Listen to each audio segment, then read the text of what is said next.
I initially got into racing because my father took me to a race when I was 8 years old. And, you know, even before that, I had a love of cars. You know, my parents told me I didn't go anywhere without a Matchbox or Hot Wheels in my hand. And then, you know, I got my driver's license at 16, and that was it. You know, I found out that not only did I have an obsession with cars, I had an obsession with speed. Somebody said, look, before you hurt yourself or somebody else, take it to a racetrack. Phil Lester living his dream, starting his first Nextel Cup race today. The first African-American driver in 20 years to race on NASCAR's senior circuit. I've been in motorsports for 25 years and have enjoyed it. I have a passion for it. And I think that I'm at a point where I'd like to be able to bring that same sort of enjoyment to the fan, to the audience. I'm at a point where I'm ready to transition from behind the wheel to in front of a camera. Do you know what this flag means? To a NASCAR Craftsman Truck Series driver, green means beat and bang, and rub and bump and hit hard. It means going 3 wide in the turns and having the skill to make it through. 100,000 fans screaming like maniacs. It doesn't mean put the pedal to the metal. It means ram it through the floorboard. Imagine you're a NASCAR driver, working under your own car in the middle of a race because money's too tight to afford a mechanic. Now you're starting to imagine what life was like for a man named Wendell Scott. The man who dared to break NASCAR's color line.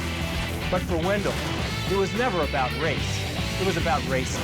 Bill, you talk about this racetrack, it's a 3rd mile around. This is Saturday night short track racing at its best. Absolutely. There's going to be a lot of beating and banging, rooting and gouging. It's going to be a lot of fun. Yeah, you want to pass somebody here, it's not easy. You got to root them out of the way a little bit. Yeah, sometimes you got to use the chrome horn to get your point across. If you're outside the top 35, your issue is really going to be to make sure that you qualify. You first make the event. Once you make the event, then you have a happy hour, and that's when you make significant changes to your car because you're going to have less downforce on the nose and then obviously on the tail to balance it out so that you're good over a race run. Instead of just 2 laps in qualifying, you got to make sure you're good over a fuel run. So there will be substantial changes made. This business isn't a situation of not what you know, but who you know. And if you're not born with a silver spoon in your mouth or born in the 3rd or 4th generation NASCAR, you got to go out there and hustle for it. Let me show you the inside of my office, my race car. You wonder what this hose might be? This is actually an air hose that goes through our helmet. This is about the only way that we can get any kind of cool air. Because as you can tell, it's a closed cockpit environment. These windows are plexiglass and they don't roll down. So it's very hot in here. Cockpit temperatures can approach 120, 130 degrees, especially on a day like today.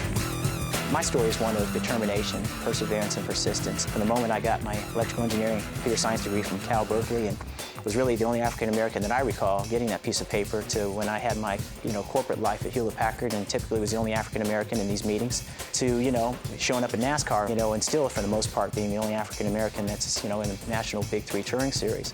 I don't look at the whole racial component of it. I just look at it that hey, I'm doing what it is I like to do, and I want to talk about racing. That's what I love to do, and that's why I'm in this sport.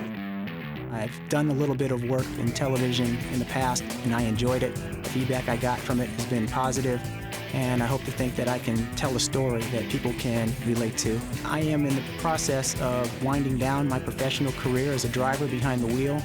I assume that 2012 might be my very last year in the Grand Am Series, and I'd like to begin to transition from being behind the wheel to in front of the camera. And so in 5 years, I hope to think that I'll be a full-fledged broadcaster.